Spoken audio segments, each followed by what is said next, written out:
Of mathematics. आज आपको Schrodinger wave equation and it's applications पर मल्टीपल चॉइस क्वेश्चन बताने जा रहे हैं। Schrodinger wave equation and its application ये क्वांटम मैकेनिक्स का पार्ट है, इसलिए थोड़ा सा पहले ना श्रोडिंगर वेव इक्वेशंस और उसके एप्लीकेशंस के बारे में एक समरी बता दे रहे हैं आप लोगों को, ताकि आप लोग ना मतलब इन एमसीक्यू को इजी वे में अटेम्प्ट कर सकें। तो आप लोग उस समरी को आप ध्यान से समझ लीजिएगा ना। पूरा चैप्टर पढ़ाना तो मुश्किल है, लेकिन थोड़ा सा पॉइंट लिखा है ताकि आप लोगों को कुछ राहत मिल जाए एमसीक्यू अटेंड करने में। आप देख लीजिए अगर आपको अच्छा लगे तो देखिएगा। एक क्वांटम मैकेनिक्स के अंदर क्या करते हैं कि ऑपरेटर्स को यूज करते हैं। E equal to i H del upon delta data, जहाँ पे एनर्जी हो गई वहां पे रिप्रेजेंट कर सकते हैं I H del upon, this the energy operator.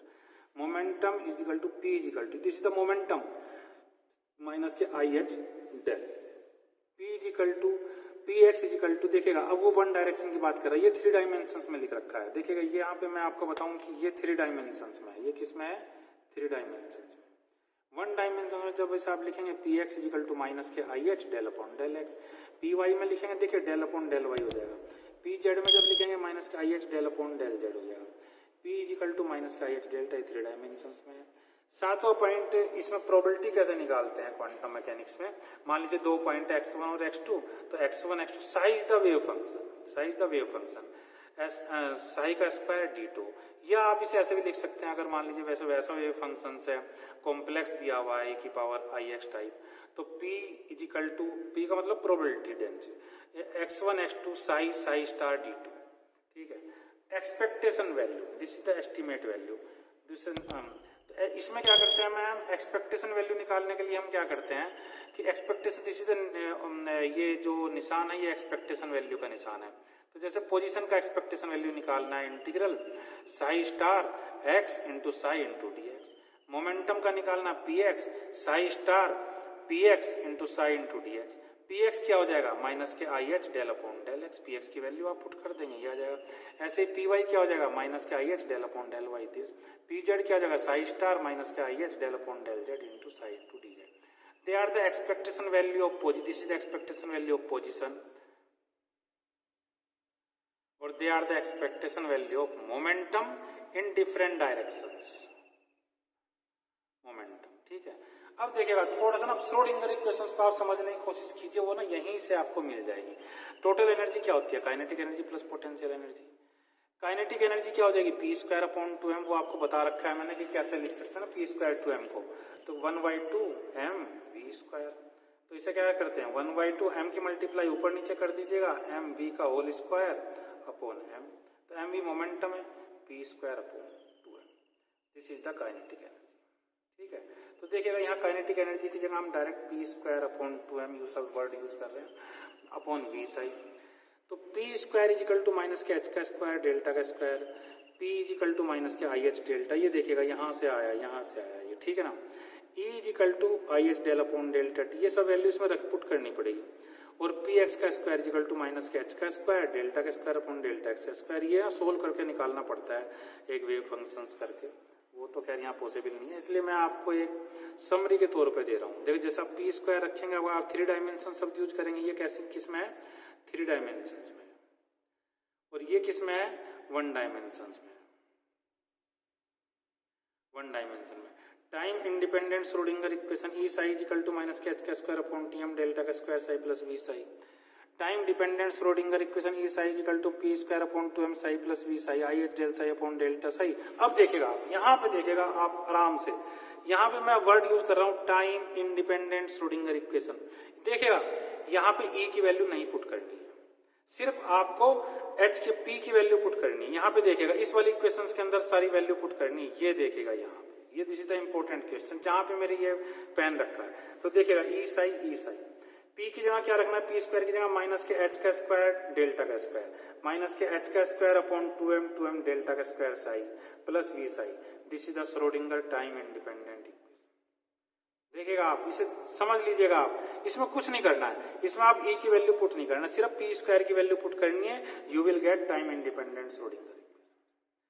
Time dependent Schrodinger equation देखेगा E psi is equal to P square upon 2m into psi plus we psi, यही इक्वेशन आ गई, यही इक्वेशन आ गई। अब इसमें किस किस की वैल्यू पुट करनी है आपको, ई की पुट करनी है। ई इज इक्वल टू क्या है, I H del upon delta T into psi, और पी कितना है, P square is equal to minus के एच का स्क्वायर अपॉन 2m डेल्टा का square psi plus we psi. तो these are the equations in 3 dimensions. हम इन्हें 1 dimension में भी लिख सकते हैं, तो वहां पे क्या हो जाएगा, मैं अभी आपको बता दे रहा हूं। अगर इसे 1 डायमेंशन में लिखेंगे तो ये हो जाएगा del square psi upon del x का स्क्वायर प्लस वी साई, या वाई में लिखेंगे जेड में लिखेंगे, तो जैसे भी लिखें। अब देखिएगा आप, हर्मिसन्स ऑपरेटर एक नया ऑपरेटर है, इसकी वैल्यू होती है माइनस के एच का स्क्वायर अपॉन 2m डेल्टा का स्क्वायर प्लस वी। ये कैसा है मैं अभी अगली उसमें बताऊंगा। ये 3 डायमेंशन में है। 1 डायमेंशन में पूछते हैं तो माइनस के एच का स्क्वायर अपॉन 2m डेल्टा का स्क्वायर अपॉन डेल्टा एक्स का स्क्वायर प्लस वी 1 डायमेंशन।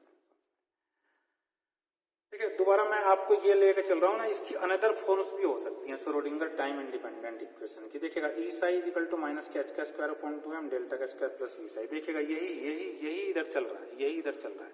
ठीक है ना, 13वां पॉइंट।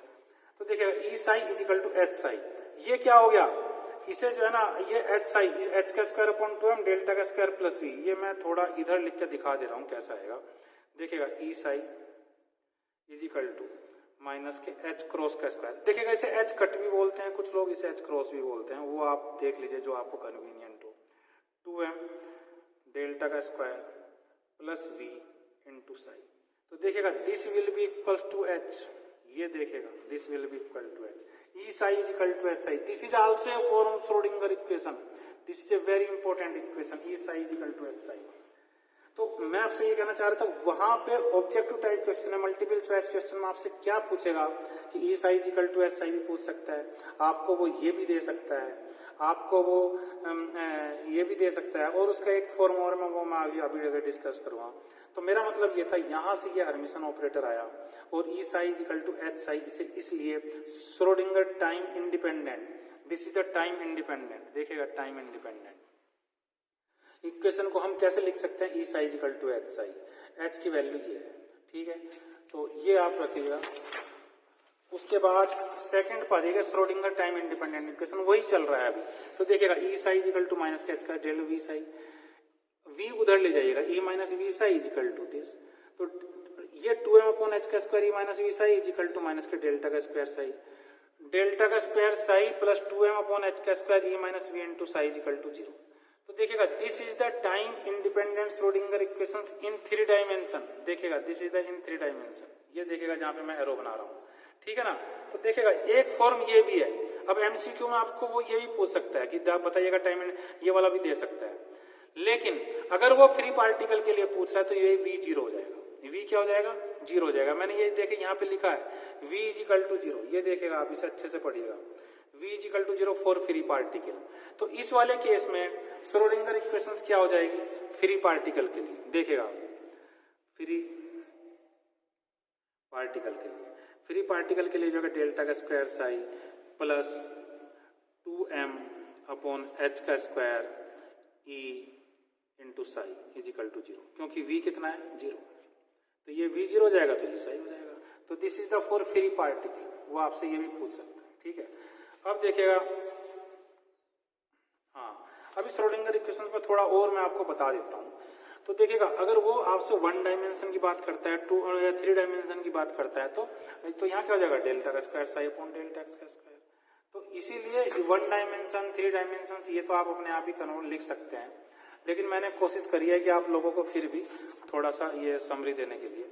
देखिएगा अब इसमें एक आता है पार्टिकल इन 1 डायमेंशन बॉक्स, यहाँ पर आ जाइएगा। देखिएगा ये एक 1 डायमेंशन बॉक्स इनफाइनाइट पोटेंशियल है, ये इनफाइनाइट या इनफाइनाइट है, और यहाँ पे v इज इक्वल टू 0 है, और यहाँ पे v इज इक्वल टू कितना है, इन्फिनिटी है। तो देखिएगा energy of the particle in infinite potential well is equal to n का स्क्वायर h का स्क्वायर h कट का स्क्वायर पाई का स्क्वायर अपॉन 2ml का स्क्वायर। देखिए h कट का मतलब होता है h अपॉन 2 पाई, ये देखिएगा यहाँ पे h कट का मतलब h अपॉन 2 पाई। तो देखिएगा ये तो h कट की फॉर्म में फार्मूला है, और ये h की फॉर्म में है, इसमें h कट की वैल्यू रख दीजिएगा तो ये आ जाएगा। देखो मैं आपको दिखा दे रहा हूँ, En is equal to n का स्क्वायर h कट का स्क्वायर पाई का स्क्वायर अपॉन ट्वाइस ml का स्क्वायर। इजिकल टू एन का स्क्वायर, एच की मान लो एच का स्क्वायर पाई का स्क्वायर अपॉन 4 पाई का स्क्वायर अपॉन 2ml का स्क्वायर। एच कट की वैल्यू रखिएगा यहाँ पे, कितनी रखेंगे, एच अपॉन 2 पाई। तो ई इजिकल टू कितना हो जाएगा भाई, एन का स्क्वायर एच का स्क्वायर पाई का स्क्वायर अपॉन 8ml का स्क्वायर पाई का स्क्वायर। पाई के स्क्वायर से पाई स्क्वायर कट जाएगा, ई इजिकल टू आ जाएगा एन का स्क्वायर एच का स्क्वायर अपॉन 8ml का स्क्वायर। तो देखिएगा दिस इज द, ये मैं आपको, this is the formula in terms of H और this is the formula in terms of H cut. तो आप देख लीजिएगा एमसीक्यू में आपसे क्या पूछा हुआ है। देखिएगा आपने कभी कभी ऐसा भी रहता है वो नोट्स एंटी नोट्स पूछने लगता है, वैसे तो मतलब नहीं पूछते। हाँ एक बात और ध्यान रखिएगा, एक बात और ध्यान रखिएगा इसमें, आप देखिएगा इसमें n इजिकल टू 0 कभी नहीं होगा। n equal to 1 represent the 0 point energy. देखिएगा n इजिकल टू 1 रखेंगे तो h का स्क्वायर अपॉन 8ml का square, this is the 0 point energy. n equal to 2 रखेंगे तो फर्स्ट एक्साइटेड स्टेट की एनर्जी मिलेगी। n इजिकल टू 3 रखेंगे तो सेकंड एक्साइटेड स्टेट की एनर्जी मिलेगी। n इजिकल टू 4 रखेंगे this is the third excited state की एनर्जी मिलेगी। लेकिन n equal to 1 0 point energy, this is the very important. n equal to 1, n equal to 1 is not give the value of first excited state, n equal to 2 will give the first excited state का value. तो देखिएगा n equal to, मैं हिंदी में बता रहा हूं, n equal to 2 का मतलब पहली excited state, n equal to 3 का मतलब द्वितीय excited state, n equal to 4 का मतलब तृतीय excited state, n equal to 1 का मतलब होता है 0 पॉइंट एनर्जी। ये आप याद रखिएगा। अब देखिएगा बेसिकली क्या है कि नोड्स उसे कहते हैं जहां पे जीरो डिस्प्लेसमेंट, तो एंटी नोड्स उसे कहते हैं जहां पे मैक्सिमम डिस्प्लेसमेंट। देखो यहाँ पे देखो जीरो पे ना 0 0 0 L L L, तो यहाँ पे क्या है कि जीरो डिस्प्लेसमेंट है, बिल्कुल जीरो डिस्प्लेसमेंट है, तो इसे हम काउंट नहीं करते जीरो और L वाले को। तो देखिएगा अब n इजिकल टू 1 है, तो देखिएगा पहले तो ग्राफ देख लीजिएगा आप, साई 1 का ग्राफ इस तरीके से आता है, साई 2 का इस तरीके से आता है, साई 3 का इस तरीके से आता है। साई की वैल्यू मैं लिखना थोड़ा भूल गया तो मैं भी लिख के दे रहा हूँ आपको। साई इजिकल टू इसमें इस वाले केस में आएगा 2 upon L sine n pi x upon L, तो साई n, साई 1 कितना हो जाएगा, square root of 2 upon L sine pi x upon L। Psi 2 कितना हो जाएगा,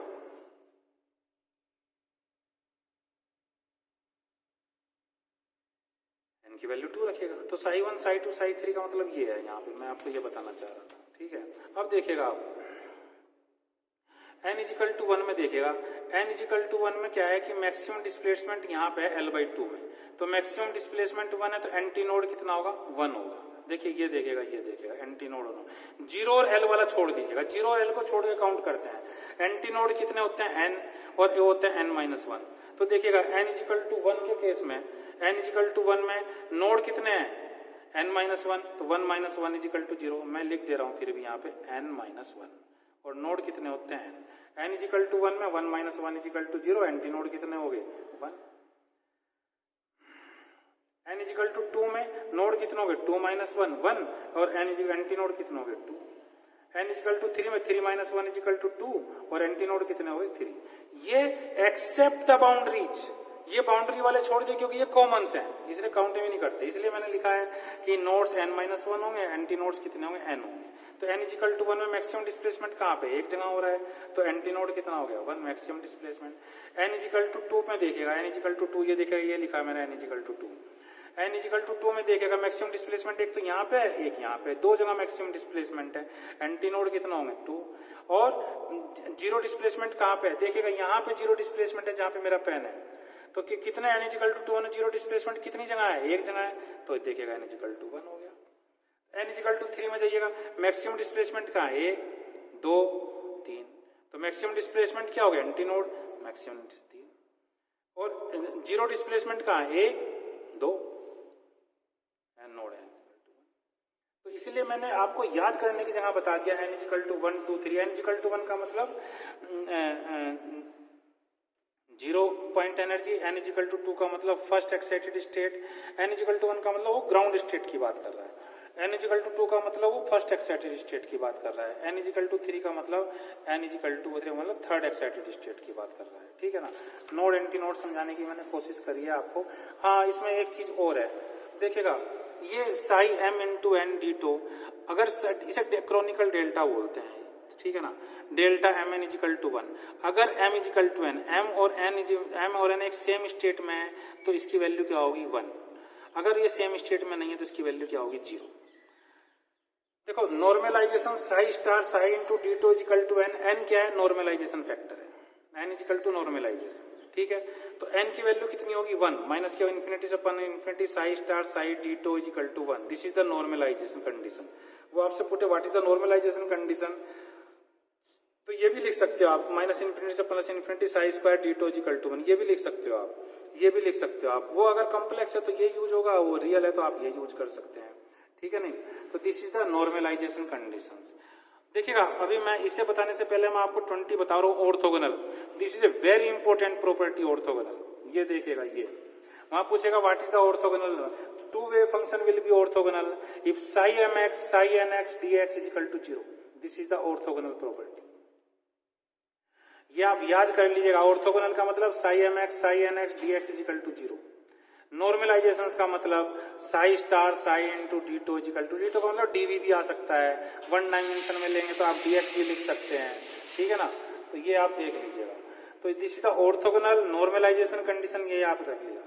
wave function in terms of energy and momentum A E to the power minus के I upon H cut E T minus X P X, minus का आपको इधर लेके जाएंगे तो I upon H X P X minus E T, this the wave function in terms of energy and momentum. ये Schrodinger equation solve करने में काफी काम होता है। तो this is A complete information about you. तो देखिएगा इसमें मैं आपको फिर अभी चलो कुछ मैं आगे बताऊंगा। अब मल्टीपल चॉइस क्वेश्चन पे आप आ जाइएगा। तो मल्टीपल चॉइस क्वेश्चन देखिएगा, equation of A motion of A free particle of mass m is, तो देखिएगा वो आपसे देखिएगा कहाँ पे इक्वेशन ऑफ मोशन, देखिएगा यहाँ पे फ्री पार्टिकल के लिए पूछ रहा है v इजिकल टू 0, ठीक है। तो देखिएगा मैंने आपसे क्या कहा था, डेल्टा का स्क्वायर साई, ये देखिएगा यहाँ पे रखेगा, ये डेल्टा का स्क्वायर साई प्लस 2m बटे h का square e psi equal to 0, तो v इजिकल टू 0 कर दीजिएगा।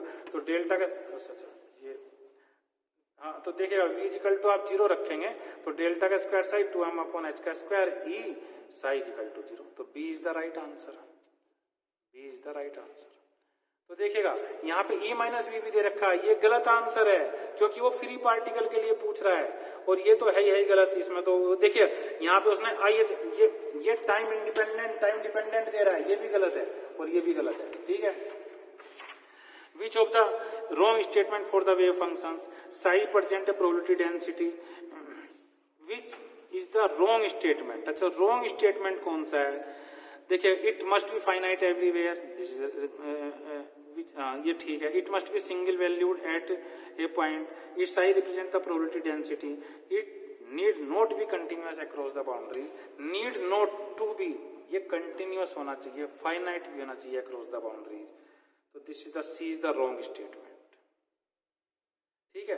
तो they are the property of the psi represent probability density, ये फाइनाइट एवरीवेयर होता है, it must be single valued होता है, ठीक है ना। ये आप साई की प्रॉपर्टी भी याद कर सकते हैं, but not be continuous, this is the wrong statement about the Sai. Energy of the particle in a box, देखिएगा आ गया हुआ energy of the particle in a box, देखिएगा यहाँ पे देखिएगा पाई का स्क्वायर एच का स्क्वायर 2s का स्क्वायर, देखिएगा मैं आपको दिखा रहा हूँ कि ये देखिएगा मैंने आपको अभी पढ़ाया था कि कहाँ पे, ये देखिएगा ये एच क्रॉस के टर्म्स में बात करना चाह रहा, एन का स्क्वायर एच क्रॉस का स्क्वायर पाई का स्क्वायर अपॉन 2s का स्क्वायर, ये देखिएगा यहाँ पे यही आ रहा है यहाँ पे, तो b is the right answer, ठीक है। तो ये आप इससे में आ जाएगा। Energy level of a particle in a box is are equally spaced or not equally spaced, तो देखिएगा इसमें क्या है कि देखिएगा ये एनर्जी लेवल्स है, मैं आपको यहाँ बना के दिखा दे रहा हूँ। तो देखिएगा मैंने आपसे क्या कहा था, ये देखिएगा n की वैल्यू 1 रखिएगा, तो 1 रखेंगे, n की वैल्यू 1, n की वैल्यू 2, n की वैल्यू 3, h का स्क्वायर पाई का स्क्वायर अपॉन 4h का स्क्वायर पाई का स्क्वायर अपॉन 2m l का स्क्वायर, और n इजिकल टू 3 कितना आ जाएगा भाई, 9h का स्क्वायर पाई का स्क्वायर, h कट है अपॉन ट्वाइस एम एल का स्क्वायर। तो देखिएगा 4 - 1 3, 9 - 4 5 आएगा। तो वो क्या कह रहा है यहाँ पे देखिएगा, मैंने ये आपको करके दिखा दिया है। और ये आया कहाँ से, यहाँ इस वाले फार्मूले से आया। ये फार्मूला ही मैं आपको दिखा रहा हूँ, मैं इसे हटा रहा हूँ, आप थोड़ा कंफ्यूज भी हो रहे होंगे इस पे बार बार। तो देखिएगा energy level of a particle in a box are not equal spaced. कहाँ इक्वल स्पेस्ड है, तो देखिए इन्हें और इनके बीच में स्पेस कम है, ये थोड़ा मेरे से गलत बन गया है, ये देखिएगा इसे यहाँ से काट लीजिए। Are not equal spaced is the right answer. The 0 point of energy of the harmonic oscillators, तो 0 पॉइंट एनर्जी कितनी होती है, n + 1/2 h ओमेगा। पहले तो ये ध्यान रखिएगा, n की वैल्यू 0 रखिएगा तो कितना आ जाएगा 1/2 h ओमेगा, n की वैल्यू 0 पुट कर दीजिएगा, तो वो d is the right answer. Energy level of a linear harmonic oscillator are equally spaced, तो देख लीजिएगा ये कर लीजिए ना, ऐसे कर लीजिएगा आप, ऐसे कर लीजिएगा, ऐसे कर लीजिएगा। तो n की वैल्यू 0 रखिए आपने, कितना आया 1/2 h ओमेगा। n की वैल्यू 1 रखिएगा आप, n की वैल्यू 1 रखेंगे तो कितना आएगा 3/2 h ओमेगा। ये कितना आएगा 5/2 h क्रॉस ओमेगा। ये कितना आएगा 7/2 h क्रॉस ओमेगा। तो देखिएगा 3/2 में से 1/2 गया तो h ओमेगा, 5/2 में से 3/2 गया h ओमेगा, 7/2 में से 5/2 गया h क्रॉस ओमेगा। तो h कट ओमेगा कुछ भी कह ले, are equally spaced is the right answer. देखिएगा in A particle in a box, यहां पे देखिएगा particle in a box not equally spaced, ये मैंने आपको बना के भी दिखा दिया। और हार्मोनिक ऑक्सीलेटर में are equally spaced. Energy of a potential step of a height v0 if the particle of the energy is less than v0, is less than v0 की बात कर रहा है, is incident upon it the transmittance is. तो देखिएगा जब ई less then v होगा, देखिए एक फार्मूला होता है r + t = 1, ये हमेशा ध्यान रखिएगा। ई लेस देन v0 में ट्रांसमिटेंस = 0 होगा तो r = क्या होगा भाई 1 होगा और t = 0 होगा। इस केस में ई लेस देन v0।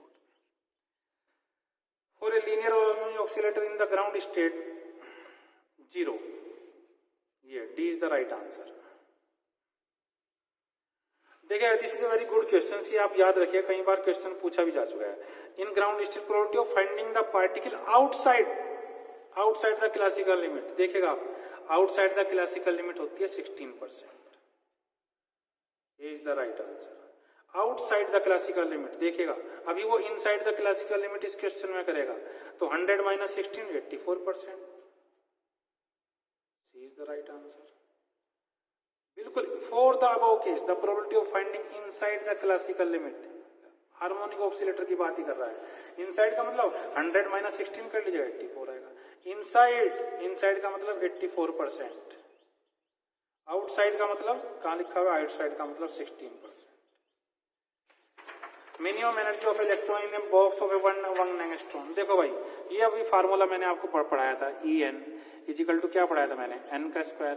आप इसमें ना ये वाला फार्मूला यूज करेंगे, n का स्क्वायर अपॉन h का स्क्वायर अपॉन 8ml का स्क्वायर। 1 एंगस्ट्रॉम L = क्या दे रखा, 1 एंगस्ट्रॉम = 10⁻⁻10 मीटर।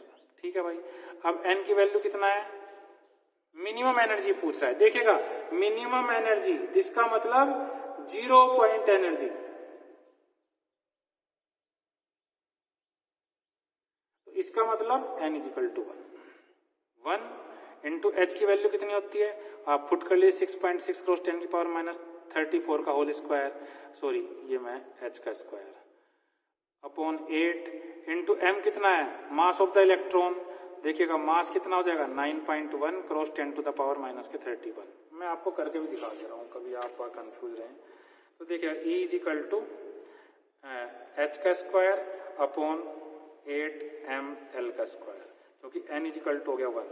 तो देखिएगा 6.6 × 10⁻34 का whole square upon 8 into m कितना है 9.1 × 10⁻31 इंटू l कितना है 10⁻10 का होल स्क्वायर। तो E = कितना आएगा, E = आंसर आएगा भाई 0.6 जो भी आएगा, लेकिन मतलब 38 इलेक्ट्रॉन वोल्ट आएगा आंसर। जूल में आप निकाल लीजिएगा तो इसे 1.6 से मल्टीप्लाई कर लेगा, जूल में आंसर आ जाएगा। तो this is the 38 electron volt, this is the answer, C C is the right answer. ये मैंने आपको निकालने का तरीका बता दिया, ये फार्मूला यूज होगा। इसमें एच कट वाला फार्मूला मत यूज कीजिएगा, ये वाला फार्मूला यूज कीजिएगा। अगर उसने एच कट की वैल्यू दे रखी है तो फिर एक अलग बात है। देखिए, expectation value of px of A momentum of particle trapped in A one dimension box of width L, it is always 0। जैसे ही वो एक्सपेक्टेशन वैल्यू px की बात करेगा, किसके लिए? Particle in A one dimension box, in A one dimension box, 0। ये 0 point energy of the linear harmonic oscillator, ये तो आपको पता ही है, मुझे क्या बताना पड़ेगा। n+1/2 h into mu, n की वैल्यू 0 रखोगे तो 1/2 h म्यू, कितना आ जाएगा? 0.5 h mu.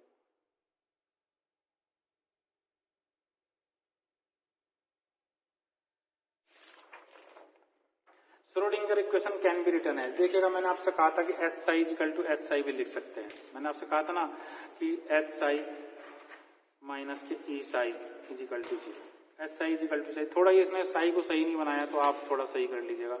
A is the right answer. The correct equation of motion is, तो इसमें divergence J plus del rho upon delta T is equal to 0, B is the right answer. ठीक है, B is the right answer. तो ये आप याद कर लीजिएगा। इसमें जो है ना, ये थोड़ा ना, उसमें मैं आपको बताऊं तो एक इक्वेशंस होती है प्रोबेबिलिटी डेंसिटी की, तो वो मुझे मेरे पास शायद, हाँ, तो ये उसमें ये भी होता है कि अगर आप उसे, हाँ, ये इस तरीके से होता है डाइवर्ज, ये आ सकती है आपके यहाँ। ये तो fluid mechanics equation, divergence S plus K D P upon D T is equal to 0। ठीक है, तो ये एक इक्वेशन होती है। S is the probability current density, S is the probability current density. ठीक है, where P is the probability. ठीक है, तो ये इक्वेशंस आप याद कर लीजिएगा। ये तो फ्लूइड मैकेनिक्स इक्वेशंस है, divergence A plus delta upon is expectation values. मैंने आपको कहा था एक्सपेक्टेशन वैल्यू कैसे लिखते हैं। एक्सपेक्टेशन वैल्यू कैसे लिखते हैं? एक्स, ये एक्सपेक्टेशन वैल्यू ऐसे लिखते हैं, ये एक्सपेक्टेशन वैल्यू का निशान है। Expectation value of momentum P X, expectation value of energy is this, तो ये सब निकलता रहेगा। ठीक है, तो expectation value is an estimated value, real value none of the full an observed quantity नहीं। A is the right answer. V is the classical frequency then its 0 point energy is, ये तो कई बार हो चुका, 1/2 h mu. B is the right answer.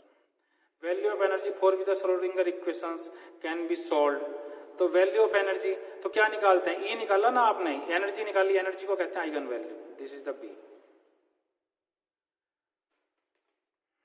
Value of energy की बात कर रहा है, value of energy for which the Schrodinger equation can be solved are called eigen value. ठीक है, not wave function, not probably value. Electron with energy are incident on the potential of height v such that E is greater than v, which of the following is wave mechanically true. देखिएगा, अगर वो E is greater than v है तो r plus T is equal to 1, तो इसमें r भी finite होगा और t भी फाइनाइट होगा। तो partially reflection and partial transfer will take place. Electron will be reflected, will be गलत। इलेक्ट्रॉन विल बी ट्रांसमिटेड, गलत, क्योंकि वो रिफ्लेक्टेड भी होता है, ये भी गलत। नन ऑफ द अबव, ये भी गलत। सी इज द राइट आंसर, क्योंकि ये भी फाइनाइट है इसमें, ये भी फाइनाइट है। देखो, वेव फंक्शन साइज ऑर्थोगोनल, तो देखो मैंने आपको क्या कहा था, ऑर्थोगोनल प्रॉपर्टी क्या होती है, मैं दोबारा बता दे रहा हूँ। देखो, psi M x psi N x D x is equal to 0। ये देखेगा, psi into psi star D V is equal to 0। This is the orthogonal property. B, देखिए 1 नहीं यूज होगा, v नहीं यूज होगा, ये आप इंटीग्रल भी लगा सकते हैं, नन ऑफ दीज। ठीक है, for a function psi, psi into psi star DV, DV का मतलब वो वॉल्यूम के 3 डायमेंशन की बात कर रहा है, is equal to N, then the normalization factor is N. N क्या है? नॉर्मलाइजेशन फैक्टर है। ठीक है, तो ये ए, मैंने आपको सब ऑर्थोगोनल वगैरह प्रॉपर्टी बता दी है, इसलिए क्योंकि इसमें से भी कुछ हट के आ सकता है ना वहाँ पे। A rule by which from a given function we can find another function is, तो देखिएगा, जैसे मान लीजिए मैं आपको बताऊं कोस एक्स है, तो डी बाई डी एक्स अगर अप्लाई करेंगे आप, कोस एक्स इजिकल टू क्या हो जाएगा, माइनस है ना साइन एक्स माइनस। तो देखिएगा, तो a rule by which from a given function we can find operator, ठीक है ना, तो वी कैन, तो ये ऑपरेटर का काम कर रहा है डी बाई डी एक्स। क्या, a rule by which a given function we can find another function, तो इस वाले फंक्शन है तो we can find another function. तो d by d x is a operator का काम कर रहा है। किसका काम कर रहा है, ऑपरेटर का काम कर रहा है। तो the rule by from a given function we can find another function, एक फंक्शन को दूसरे फंक्शन में B. Probability of finding the particular element of volume d2 is psi square d2 is equal to 1। ये मैंने देखो भैया आपको पढ़ाया भी था कहीं पे, मैं आपको दोबारा दिखाने की कोशिश करूंगा। ये देखिएगा प्रोबेबिलिटी x1 से x2 psi square d2, या इसे psi into psi star d2 भी लिख सकते हैं, x1 से x2। ये देखिएगा, तो ये देखिएगा psi square d2 b is the right answer। A particle encountering a potential barrier, then the sum of the reflection and transmission coefficient is always 1। For a particle encountering a potential barrier, sum की बात कर रहा है, देखिएगा वो sum की बात कर रहा है, तो r प्लस t हमेशा कितना होगा, 1 होगा। C, the energy level of a linear harmonic oscillators are degenerate, non-degenerates, non-degenerates।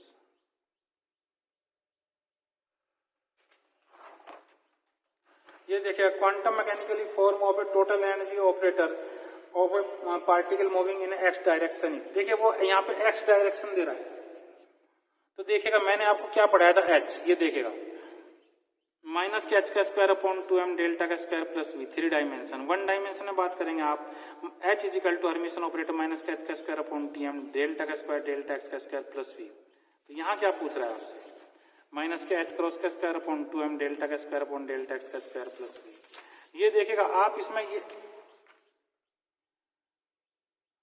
हाँ ये इसमें जो है क्या है कि ये देखिएगा माइनस का निशान है, यहाँ पे देखिएगा ये प्लस का निशान है। ये मैं आपको इसलिए बता दे रहा हूं कि आप बिल्कुल केयरफुल्ली आप यहाँ पे देखिएगा, ये एच का स्क्वायर अपॉन टेल का स्क्वायर डेल्टा का square delta square plus V X, ठीक है। अच्छा ये दो इसने, अच्छा ये देखिएगा यहाँ पे ये एच क्रॉस है, यहाँ पे ये एच स्क्वायर है, यहाँ पे ये देखिएगा एच क्रॉस का स्क्वायर है, तो this is the right answer C. C देखिएगा एच का स्क्वायर है। ये अभी आपको देखना कि एच क्रॉस कहाँ है, एच कहाँ है, क्योंकि मैंने देखिएगा यहाँ पे बिल्कुल एच क्रॉस में लिखवाया आपको, मैं दोबारा दिखा दे रहा हूँ, एच क्रॉस का स्क्वायर अपॉन 2m डेल्टा का स्क्वायर वी 1 डायमेंशन। कभी आपका टिक कराएं जहाँ पे एच लिखा हो और फिर कहें कि सब मेरा तो उसने गलत नंबर नहीं दिए, ऐसा नहीं होगा। आपको एच क्रॉस और एच पर भी ध्यान देना पड़ेगा, ठीक है। फ्री पार्टिकल के लिए वी 0 होता है, मैंने आपको कई बार बता चुका है। Wave function related to a material particle is कैसा होना चाहिए, फाइनाइट होना चाहिए, ओनली सिंगल वैल्यूड होना चाहिए, नहीं ओनली कंटिन्यूअस होना चाहिए। ये तीनों प्रॉपर्टी मिला के finite, continuous and single valued होना चाहिए। देखो finite, single valued and continuous, वो यहाँ ऑल भी लिख सकता था लेकिन उसने ये लिखा है, तो D is the right answer. The potential functions of the harmonic oscillator is parabolic, इस तरीके का होता है।